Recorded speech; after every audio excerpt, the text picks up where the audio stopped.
what I'm going to do is, and hopefully this will work. So I've got water here. I'm going to just simply dip this into the water.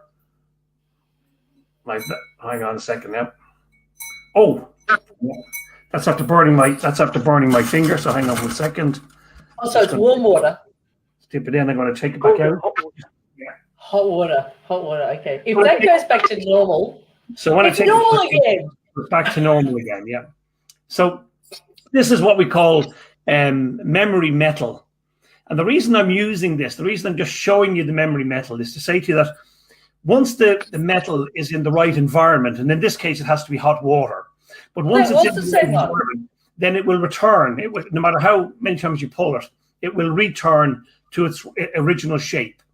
Now, the reason I say that to you is that one has to be guarded when you take, human tissue or tissue from any other species, and you take it out of the body, and then you do things with it, and you see how the tissue reacts.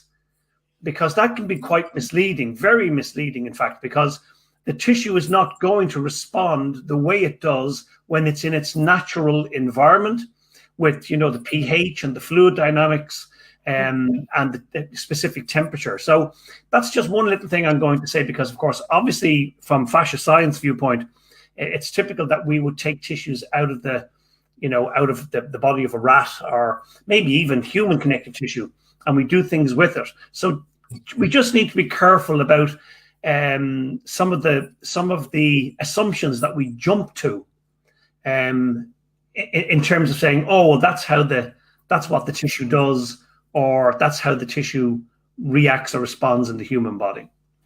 So that's just, and we may come back to that then. That's just a kind of a foundational piece. Do you want to add something, Joanne, before I go on?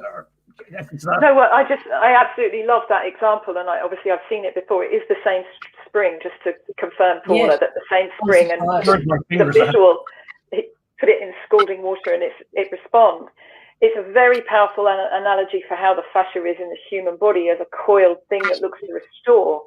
But as John's point is so powerful, that's what it does in the living body. And that means some of the extrapolations we make from tissue samples can lead us astray with how we actually apply it in living practice, which is the key to John's research. Yeah, and I completely agree, because we're not looking at the whole of the body.